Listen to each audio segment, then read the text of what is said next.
वन्दे ब्रह्मपुराधिपं श्रीसहजानन्दं च मूलाक्षरम् श्रेयस्कारणसद्गुणैकनिलयम् श्रीप्रागजिह्वावत ब्रह्मोपासनधारकं गुरुहरिं यज्ञं तथा योगिनम् प्रीत्येवं प्रमुखं महन्तमनिशं श्रीजीस्वरूपं मुदा। મહિમાનો મહિમા પ્રવચન માળામાં સૌને સાષ્ટાંગ પ્રણામ. જય સ્વામિનારાયણ. ગઢડા પ્રથમ પ્રકરણના ચોથા વચનામૃતનું આપણે પાન કરી રહ્યા છીએ. ભગવાનની વાણી અમૃત સમાન છે અને અમૃત સમાન વાણીનું કોઈ પણ જીવાત્મા ભાવે કરીને પાન કરે, મનન કરે, ચિંતન કરે, નિધિધ્યાસન કરે તો એને આત્માનો સાક્ષાત્કાર થાય, પરમાત્માનો સાક્ષાત્કાર થાય. એ જીવાત્માની આજુબાજુ આદિ અનાદિકાળથી જે માયાનું આવરણ છે, સ્વભાવ પ્રકૃતિ વળગેલા છે, તે દૂર થાય. જીવનો જીવભાવ ટળી જાય ને જીવાત્મા બ્રહ્મભાવને પામે અને ભગવાનના માળાનો મણકો બની જાય. ગઈકાલે આપણે આ ચોથા વચનામૃતની અંદર ઈર્ષાની વાત સાંભળી અને મહારાજને આ સ્વભાવ અને પ્રકૃતિ ઉપર એટલી બધી ચીડ છે કે બાહ્ય દ્રષ્ટિએ કરીને ગમે તેવી સાધના કરતો હોય, સેવા કરતો હોય, સત્સંગ કરતો હોય, ભક્તિ કરતો હોય, પ્રવચન પારાયણ કે આધ્યાત્મિક ક્રિયા કરતો હોય, પરંતુ એ તમામ સાધનાના પેટાળની અંદર માન હોય, ઈર્ષા હોય, રાગ દ્વેષની ભાવના હોય, સકામ ભાવના હોય, તો એ તમામ આધ્યાત્મિક ક્રિયાઓથી ભગવાન અને સંત રાજી થતા નથી. ભગવાન આપણને સૌને એવા બનાવવા માંગે છે કે આપણે પરિશુદ્ધ આત્મા બનીએ. આપણને ભગવાને જે ઇન્દ્રિયો અંતઃકરણ આપ્યા છે એના દ્વારા આપણે માત્ર ને માત્ર આધ્યાત્મિકતા તરફ આપણી નજર જાય. આંખો દ્વારા માત્ર ને માત્ર પરબ્રહ્મ પરમાત્મા પુરુષોત્તમ નારાયણ, એમના સંબંધવાળા સંતો અને હરિભક્તોના દર્શન થાય, એની આધ્યાત્મિકતાના દર્શન થાય, એના સદગુણોનું દર્શન થાય. ભગવાન આપણને એવા બનાવવા માંગે છે. આપણી આંખની અંદર જે વિકાર છે, કામના છે, રાગ દ્વેષ અને ઈર્ષાની ભાવના છે, આપણે કોઈનું પણ સારું જોઈ શકતા નથી. એ લૌકિક દ્રષ્ટિએ હોય કે આધ્યાત્મિક દ્રષ્ટિએ હોય, કોઈનું પણ આપણે સારું મકાન ન જોઈ શકીએ, સારી ગાડી ન જોઈ શકીએ, સારા કપડાં ન જોઈ શકીએ, અને સારી રીતે સેવા ભક્તિ સત્સંગ કરતા હોય એને પણ આપણે ન જોઈ શકીએ. અને આપણે આંખની અંદર વિકાર જાગે, ઈર્ષ્યા જાગે અને આપણે ઠાલે ઠાલા અંતરમાં બળ્યા કરીએ અને પછી ઉટાંગ પુટાંગ એના અનુસંધાનની અંદર વાતો કરીએ, અવગુણની વાતો કરીએ, અભાવની વાતો કરીએ. એમાં એને તો નુકસાન કંઈ નથી જવાનું, નુકસાન આપણને જવાનું છે. ઈર્ષા એવી છે કે જે માનમાંથી એની ઉત્પત્તિ થાય છે. માનમાંથી ક્રોધ જાગે અને માનમાંથી ઈર્ષા જાગે. મહારાજે ગરડા પ્રથમના 76મા વચનાવતમાં કહ્યું કે ક્રોધી, ઈર્ષ્યાવાળો, કપટી અને માની 4 પ્રકારના મનુષ્ય ભગવાનના ભક્ત હોય તો પણ તે સાથે અમારે બનતું નથી. ભગવાનના ભક્ત હોય, શબ્દો ઉપર જો ધ્યાન આપીએ તો આપણને ખ્યાલ આવે કે ગળામાં કંઠી હોય, કપાળમાં તિલક ચાંદલો હોય અને આપણે 10મો 20મો ભાગ કાઢતા હોઈએ, મંદિરે જતા હોઈએ, રવિવારની સભા ભરતા હોઈએ, દંડવત પ્રણામ કરતા હોઈએ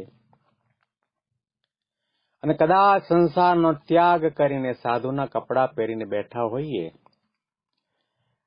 અને મંદિરમાં, સંસ્થામાં બહુ મોટા હોદ્દા ઉપર આપણે સેવા આપી રહ્યા હોઈએ તો પણ એ ભક્તના હૃદયમાં, સંતના હૃદયમાં ઈર્ષા હશે તો મહારાજ કે એની સાથે અમને બનતું નથી. ભગવાનના ભક્ત થયા પછી આ ઈર્ષા એવો મહા દુર્ગુણ, સૂક્ષ્મ દુર્ગુણ છે કે આપણો પીછો નથી છોડતી. આપણે સૌ કોઈ રામાયણનો પ્રસંગ જાણીએ છીએ. રામચંદ્રજી ભગવાન જે કુળમાં પ્રગટ થયા અને કઈ માતાને રામચંદ્રજી ભગવાન એટલે પોતાનો સોતીલો પુત્ર કહેવાય, પણ એને ગાદી મળવાની વાત ચાલી ત્યારે એને મનમાં એટલી ઈર્ષ્યા જાગી કે રામ જો ગાદી ઉપર બેસશે તો પછી મારા પુત્રને એના સેવક તરીકે એના હાથ નીચે તમામ ક્રિયાઓ કરવી પડશે. એ ઈર્ષાના કારણે, ઈર્ષા પ્રગટ ક્યારે થઈ કે મંથરા નામની એની દાસી હતી, એની કાન બંભેરણી કરી અને આવા શબ્દો નાખ્યા કે જેવી રીતે કૌશલ્યા પોતે દશરથ રાજાની અર્ધાંગીની ધર્મપત્ની છે, એમ તમે પણ એમના જ પત્ની છો. અને જે લાયકા, જે યોગ્યતા રામની અંદર છે એવી પ્રકારની યોગ્યતા, લાયકાત તમારા પુત્ર ભરતમાં પણ છે. અને તમને તો ખ્યાલ છે કે તમારા પતિદેવ દશરથ રાજાએ તમને 2 વરદાન આપેલા. આ સમય છે, માગી લો વરદાન. અને વરદાન તમે એવા માગો કે ભરત ગાદી ઉપર બેસે, એના માર્ગમાં કોઈ કાંટો ન આડો આવે, કોઈ નડે નહીં. રામને 14 વર્ષનો વનવાસ અને ભરત ગાદી ઉપર બેસે. એવા ભગવાન જેવા ભગવાનને પણ એમણે વરદાન દ્વારા વનમાં મોકલ્યા. અને એટલા માટે કહેવામાં આવ્યું કે ઈર્ષ્યા જ્યારે માણસને જાગે છે, પ્રજ્વલિત થાય છે, ત્યારે પોતે માત્ર બળતો નથી, એનો આત્મા પણ બળી જાય છે. કોઈ એક વિદ્વાને સરસ લખ્યું છે કે કાષ્ટાગ્નિ કેવલમ પાંચ ભૌતિકમ શરીરમ દહતી. માણસ મૃત્યુ પામે અને અગ્નિ સંસ્કાર કરવામાં આવે, લાકડાની ચિતાની અંદર એના મૃત શરીરને મૂકવામાં આવે તો 5 ભૌતિક શરીર લાકડામાં રહેલા અગ્નિથી બળી જાય. આપણે સૌ જોઈએ છીએ, જાણીએ છીએ. કાષ્ટાગ્નિ કેવલમ પાંચ ભૌતિકમ શરીરમ દહતી કિંતુ ઈર્ષાગ્નિ પાંચ ભૌતિકમ શરીરમપી દહતી આત્માનમપી દ્રહતી. એ શરીરને તો બાળે છે ઈર્ષાનો અગ્નિ, પરંતુ આપણા આત્માને પણ બાળે. જે આત્મા બળતો નથી, સુકાતો નથી, સડતો નથી, મરતો નથી, અજર અમર કહેવાય છે, એ કપાતો નથી, એવો આત્મા એ પણ બળી જાય. એટલે કે મહારાજે કહ્યું કે ઈર્ષાના કારણે ભગવાનના ભક્તનો કે ભગવાનના સંતનો દ્રોહ થાય. એણે કરીને એ જીવાત્માને એનું પાપ છે વજ્રલેપ બની જાય છે અને પર્વતનો એવો કોઈ દેહ મળે કે કોઈ કાળે એને ભગવાન કે સંતનો યોગ ન થાય અને એ કોઈ દિવસ ભગવાનના માર્ગે ન ચાલી શકે, કલ્યાણને પ્રાપ્ત ન કરી શકે, એ મર્યો કહેવાય. 2 સગા ભાઈઓની વચ્ચે ઈર્ષ્યા જ્યારે વ્યાપે છે ત્યારે કેટલું બધું ખરાબ પરિણામ આવતું હોય છે. મહંત સ્વામી મહારાજ ઘણી વખત આપણને વાત કરે છે કે એક જગ્યાએ પધરામણી કરવા માટે ગયા. આજુબાજુના બધાને બોલાવ્યા હતા, દર્શન થયા, સમાગમ કર્યો, સત્સંગ કર્યો, કથા વાર્તાનો લાભ લીધો. સ્વામી નીકળતા હતા અને કહ્યું બાજુમાં મકાન છે, આપણે જઈ આવીએ. એ ભાઈએ ના પડે, ત્યાં ન જવાય. શું વાંધો છે, બધાએ લાભ લીધો, એને લાભ મળે ને? કે ના, ત્યાં નહીં. એનો પોતાનો સગો ભાઈ હતો, છતાં પણ એને એના પ્રત્યે ઈર્ષાની ભાવના હતી અને સ્વામી ઘણી વખત વાત કરે કે ઈર્ષાને જ્યારે ક્રોધ વ્યાપે છે ત્યારે એની આંખો પાછળ ચાલી જાય અને જબાન દ્વારા એના પોતાના મોટા ભાઈને બોલવા માંડે કે તું મને ઓળખેશ? સ્વામી કે શું નહીં ઓળખતો હોય? એક માતા પિતાના સંતાન છે, સાથે રમ્યા, સાથે ભણ્યા ગણ્યા, સાથે મોટા થયા, છતાં પણ ઈર્ષા અને અભિમાનના કારણે માણસ આંધળો બની જતો હોય છે. આ નારદજીની વાત ભગવાન સ્વામિનારાયણ વચનામૃતની અંદર તુંબરુ સાથેની કરી. નારદજીનું કેટલું મોટું નામ છે શાસ્ત્રોની અંદર, અને આપણે સૌ કોઈ જાણીએ છીએ નારદજી એટલે બ્રહ્માના માનસ પુત્ર છે, અને એ પણ જાણીએ છીએ કે નારદજી તો ભગવાનનું મન કહેવાય. ભગવાનને એ આજ્ઞા કરે એ પ્રમાણે ભગવાન કરે એવી પ્રકારની એની ભક્તિ. ત્રણેય લોકની અંદર ફરતા રહે વીણા લઈને, નારાયણ નારાયણ નારાયણ, ભગવાનના નામનું ભજન કરે. વ્યર્થ કાલો ન નેતવ્યો ભક્તિમ ભગવતો વિના. આવી એક આધ્યાત્મિક ઊંચી ભૂમિકા સુધી પહોંચેલી વ્યક્તિ એટલે નારદજી. એ નારદજીને પણ એના મનમાં ઈર્ષા વ્યાપી, અને એ ઈર્ષા ક્યાં સુધી રહી? 7 મન્વંતર સુધી તુંબરુના પ્રત્યે ઈર્ષા રહી. પણ જ્યારે એને ખ્યાલ આવ્યો કે ભગવાનની પાસેથી વરમાળા, વસ્ત્ર, અલંકાર પ્રાપ્ત કરવા હોય તો જેની સાથે ઈર્ષા છે, ઈર્ષાનો ત્યાગ કરવો પડશે. અને એને ઈર્ષા મૂકી અને પછી કાલું ગાયું તો પણ ભગવાન એના ઉપર રાજી થયા. વસ્ત્ર અલંકાર ભેટ આપ્યા, રાજીપો બતાવ્યો. આ વચનામૃત આપણે ઘણી વખત વાંચી જઈએ છીએ, સાંભળી જઈએ છીએ, બોલી જઈએ છીએ, અને મારા જેવા આના ઉપર નિરૂપણ કરતા હોય છે વર્ષોથી. પણ આપણે કોઈ દિવસ આંખો બંધ કરીને આપણા પોતાના સાધનાના માર્ગમાં અંતરદ્રષ્ટિ કરતા નથી, વિચાર કરતા નથી કે આપણને કોઈના પ્રત્યે ઈર્ષા તો નથી ને. અને ઈર્ષા વધારેમાં વધારે પ્રમાણમાં બરોબરિયા હોય એની સાથે થતી હોય છે. સાધુને સાધુ ઉપર ઈર્ષા થાય, હરિભક્ત અને હરિભક્ત ઉપર ઈર્ષા થાય, કોઠારીને કોઠારી ઉપર ઈર્ષા થાય, ભંડારીને ભંડારી ઉપર ઈર્ષા થાય. એક જ લેવલની અંદર હોય, એક જ ક્ષેત્રની અંદર હોય, એને અરસપરસ ઈર્ષા થતી હોય છે. તો આપણે પોતાએ તપાસ કરવાની જરૂર છે કે અમારા અહીંના મંડળની અંદર 400-500 હરિભક્તો છે, એમાંથી કોઈના પ્રત્યે મને ઘૃણા, તિરસ્કાર કે ઈર્ષાની ભાવના તો નથી ને. આ મહિમાનો મહિમા પ્રવચન માળા માત્ર ને માત્ર પ્રવચન કરવાનો વિષય નથી, અને માત્ર ને માત્ર સાંભળવાનો વિષય નથી. જીવનની અંદર અપનાવવાનો, જીવન જીવવાનો વિષય છે. જ્યાં જ્યાં આપણી ભૂલ છે, જ્યાં જ્યાં આપણી ક્ષતિ છે, જ્યાં જ્યાં આપણે 100માંથી 100 માર્ક્સ પ્રાપ્ત નથી કરી શકતા, એ ભૂલને સુધારવા માટેની આ પ્રવચનમાળા છે કે જેના પ્રત્યે આપણને ઈર્ષા, ઘૃણા અને તિરસ્કારની ભાવના છે એ ટાળો, એને દંડવત પ્રણામ કરો, એની માફી માગો, અને એનામાં જે ગુણ છે એ ગુણ ગ્રહણ કરો તો ભગવાન અને સંત રાજી થશે. અને જ્યાં સુધી ઈર્ષાનો ત્યાગ કરવામાં નહીં આવે, અભિમાનનો ત્યાગ નહીં કરવામાં આવે, સ્વભાવ અને પ્રકૃતિનો ત્યાગ નહીં કરવામાં આવે, ભગવાનના ચરણ પકડીને આપણે બેઠા હશું તો પણ આપણને ભગવાનના દર્શનનું, સેવાનું, એમણે પ્રસાદ આપ્યો હશે એનું પણ આપણને સુખ નહીં આવે. એના જ આપણને ચિંતન અને મનન થયા કરશે. મહારાજ પોતે વિચરણ કરતા કરતા એક ગામની અંદર પધાર્યા. હરિભક્ત અને 2 પત્નીઓ હતી, નાની પત્ની અને મોટી પત્ની. જ્યારે જ્યારે મહારાજ પધારતા ત્યારે મોટી પત્નીનું ઘરમાં રાજ્ય, એટલા માટે મોટી પત્ની રસોઈ બનાવીને ભગવાનને પ્રેમથી જમાડતી. નાની પત્નીના હૈયાની અંદર ઘણા વખત એવો સંકલ્પ હતો કે મને પણ ભગવાનની રસોઈ કરીને જમાડવાની સેવા મળે, પરંતુ મોટી પત્ની આગળ એનું કંઈ ચાલતું નહોતું. એટલી બધી ઈર્ષા મોટી પત્નીને નાની પત્ની ઉપર હતી, તો આ સેવાનો ક્યારેય પણ મોકો એ આપતી નહોતી. પણ મહારાજે અંતર્યામીપણે એ ત્યાં પધાર્યા અને નાની પત્નીને કહ્યું કે તમને રસોઈ બનાવતા નથી આવડતું? કે મહારાજ આવડે છે. તો પછી એક કામ કરો ને, આવતીકાલે તમે રસોઈ બનાવજો. આજે તો મોટા પત્નીના હાથની રસોઈ જમા છીએ, તમને પણ સેવાનો લાભ મળે ને.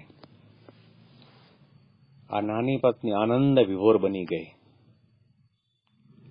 આંખમાં હર્ષના આંસુ આવ્યા. મનમાં ને મનમાં વિચાર કરવા લાગી કે પરમાત્મા પુરુષોત્તમ નારાયણ કેટલા દયાળુ છે, કેટલા અંતર્યામી છે. મારો ઘણા વખતનો સંકલ્પ જાણીને મહારાજે મને આ સેવા આપી. આનંદ વિભોર બની ગઈ, હૈયું નાચવા લાગ્યું. અને આ બાજુ મોટી પત્નીના હૈયાની અંદર ઈર્ષાનો અગ્નિ પ્રગટ થયો. આખી રાત મોટી પત્નીને ઊંઘ ના આવી. એણે મનમાં ને મનમાં બધું આયોજન કર્યું કે ગમે તેમ કરીને નાની પત્ની જે રસોઈ બનાવે છે એની અંદર વિઘ્ન કરવું. એની રસોઈ એવી ન બને કે જેની મહારાજ પ્રશંસા કરે. આ બાજુ નાની પત્નીને પણ રાતના ઊંઘ ના આવી. ભગવાન સ્વામિનારાયણની સાંવરી મૂર્તિનું સ્મરણ કરતા કરતા, નામ લેતા લેતા પોતાના મહાન ભાગ્ય માનીને પોતે જાગતી રહી. ભક્તપણું ત્યાં છે. ભગવાન અને સંતની કૃપાથી આપણને કોઈ પણ પ્રકારની નાની મોટી સેવા મળે ત્યારે આપણને એનો આનંદ આવે, આપણને અહોભાગ્યપણું મનાય. ભગવાનની કેટલી કૃપા કહેવાય કે મારા જેવા સામાન્ય જીવને, સામાન્ય સાધકને, હરિભક્તને આવી સેવા મળી. બીજે દિવસે વહેલા ઉઠી નાની પત્ની સ્નાન કરી, ભગવાનનું નામ લેતા લેતા સ્નાન કરી, પૂજા કરી અને રસોઈ બનાવવા માટેનો પ્રારંભ કર્યો. રોટલી, દાળ, ભાત, શાક, લાડુ બનાવવાની તૈયારી કરી અને લાડુ માટે મુઠિયા વાળી, ચૂરમું બનાવ્યું. ભગવાનનું નામ લેતા લેતા, પોતાના મહાન ભાગ્ય માનીને ભગવાનની મૂર્તિનું સ્મરણ કરતા કરતા રસોઈ બનાવે છે. અને આ બાજુ મોટી પત્નીએ રાતના જાગરણ કરીને જે પ્લાન બનાવ્યો હતો, નાની પત્નીની નજર ચૂકાવીને રસોડાની અંદર એક પાત્રમાં લાડુ બનાવવા માટેનું જે ચૂરમું તૈયાર હતું એની અંદર એક ખોબો ભરીને ધૂળ નાખી, અંદર મિક્સ કરી દીધું. અને ચૂલા ઉપર જે દાળનું તપેલું હતું એની અંદર ખોબો ભરીને મીઠું નાખ્યું અને દાળને હલાવી દીધી. મહારાજ પોતે બપોરના જમવા માટે પધાર્યા અને જ્યાં લાડુનો ટુકડો મોઢામાં મૂક્યો અને દાળનો સબડકો લીધો, મહારાજે નાની પત્ની સામે જોઈને આનંદ વિભોર થઈને કહ્યું, શું દાળ છે, આંગળા ચાટી જવાનું મન થાય છે. શું લાડુનો સ્વાદ છે. મેં મારી જિંદગીની અંદર આવા લાડુ અને આવા દાળ કોઈ દિવસ જમ્યા નથી. આ શબ્દો સાંભળીને મોટી પત્નીના હૈયાની અંદર ભડકો થયો. આટલું મીઠું નાખ્યું અને આટલી ધૂળ નાખી તો એની અસર કેમ નથી થઈ? મહારાજ તો આના જ ગુણગાન ગાય છે. અને મહારાજ જમ્યા, આનંદ વિભોર બન્યા, આશીર્વાદ આપ્યા. નાની પત્નીને કહ્યું કે આવતીકાલે પણ અમે અહીંયા રોકાવાના છીએ, આવતીકાલે પણ તમે જ રસોઈ બનાવજો. નાની પત્ની ચોધાર આંસુએ રડવા માંડી. મહારાજને મનોમન પ્રાર્થના કરવા લાગી, મહારાજ મારામાં એવી કોઈ કળા નથી, ચતુરાઈ નથી, આવડત નથી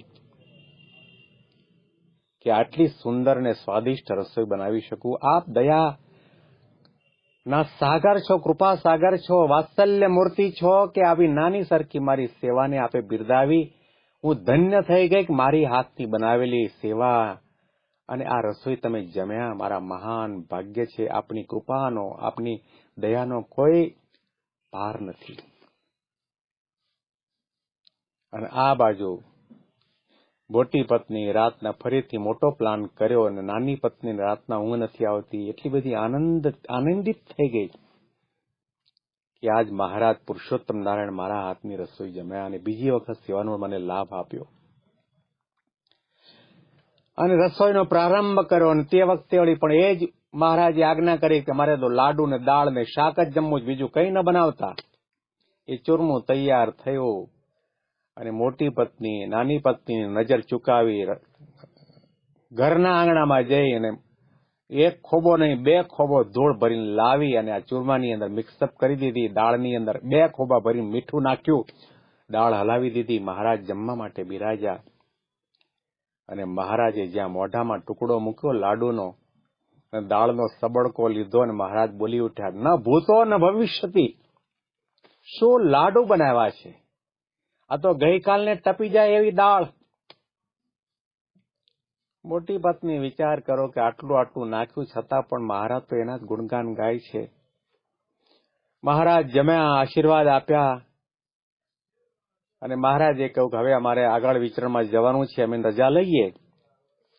ત્યારે મોટી પત્નીએ કહ્યું, મહારાજ 2 દિવસ તમે આ નાની પત્ની રસોઈ જમ્યા છો તો 1 દિવસ રોકાવો અને મારા હાથની રસોઈ જમો. મહારાજે કટાક્ષમાં મોટી પત્નીને કહ્યું કે 2 દિવસથી તમારા હાથની બનાવેલી રસોઈ જ જમું છું. આ 2 દિવસના મારું પેટ પથરા જેવું થઈ ગયું અને 3જા દિવસે તમે આવી રીતે રાખીને જમાડીને મને શું ઉપર મોકલવો છે? એ તારી ઈર્ષાના કારણે મારે લાડુની અંદર ધૂળ ફાંકવી પડી અને આટલી ખારી દાળ મારે ખાવી પડી. વિચાર તો કરીએ કે ભગવાન પુરુષોત્તમ નારાયણ પોતાની ત્યાં પધાર્યા છતાં પણ ઈર્ષાના અગ્નિના કારણે એ બાઈ એટલો પણ વિચાર ન કરી શકી કે મહારાજને આવી રીતે ન જમાડાય ને આવી રીતે આના સેવાના રસોઈના કાર્યમાં વિઘ્ન ન કરાય. મહા ભયંકર દોષ છે. અંતરના ઊંડાણમાં જઈને આપણે તપાસ કરીશું તો આપણને ખ્યાલ આવશે. અને હું તો એમ કહું કે મારે મારી જાતને પ્રશ્ન પૂછવો હોય તો એટલું પૂછવાનું મન થાય કે જન્મ થયો ત્યારથી તમે બીએપી સંસ્થામાં યોગીજી મહારાજના યોગમાં સ્વામિનારાયણના સત્સંગી છો. યોગી બાપા થકી ભિક્ષા શિક્ષા મળ્યા છે. આટલા વર્ષોના સત્સંગ પછી પ્રશ્ન એ ઉપસ્થિત થાય, પ્રશ્ન પૂછવાનું મન થાય કે હે મન, તું સત્સંગી થયું?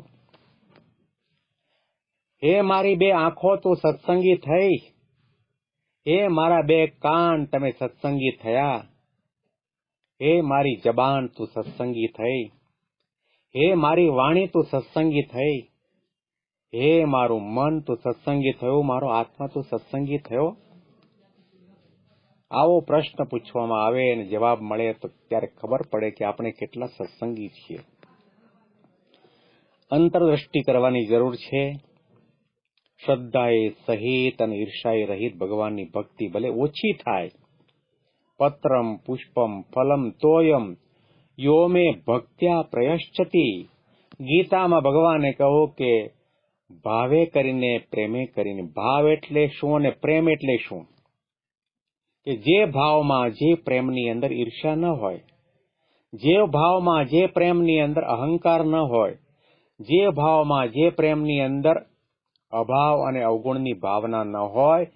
ભાવ અને પ્રેમ તો એને કહેવાય કે જેની અંદર દેહનો, સંસારનો, માયાનો, પ્રકૃતિનો, સ્વભાવનો કોઈ પણ ભાવ લેશ માત્ર ન હોય અને પોતાને બ્રહ્મરૂપ માનીને, પોતાના પરમ મહાન ભાગ્ય માનીને જે પાંદડું અર્પણ કરે, નાનું સરખું પુષ્પ અર્પણ કરે તો ભગવાન કહે છે કે હું એક જળના બિંદુ તમે અર્પણ કરશો તો પણ હું અંગીકાર કરીશ.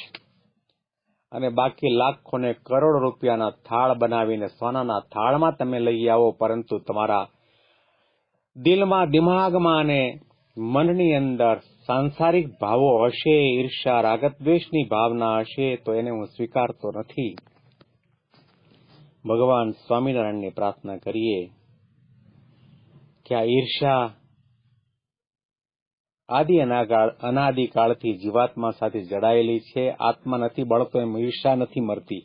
કથાકારો ઘણી વખત વાત કરે કે રામાયણની અંદર રાવણનું મૃત્યુ બતાવ્યું, કુંભકર્ણનું મૃત્યુ બતાવ્યું, ઘણા મૃત્યુ થયા છે, પરંતુ ઈર્ષાનું મૂર્તિમાન સ્વરૂપ એવી જે મંથરા દાસી હતી એ હજી સુધી મરી નથી. આજે આપણા સમાજની વચ્ચે જીવતી જાગતી હરે ફરે છે. સમાજનું ભૂલો છોડો, સમાજને મારો ગોળી. એ મંથરા આપણા મનમાં છે, એ મંથરા આપણા નેત્રમાં છે, એ મંથરા આપણા કાનમાં છે, એ મંથરા આપણી જબાનમાં છે. 24 કલાક મંથરા આપણી સાથે રહે છે. અને એટલા માટે સંતો અને હરિભક્તોના ઉપર આપણને ઈર્ષાની ભાવના જાગે છે.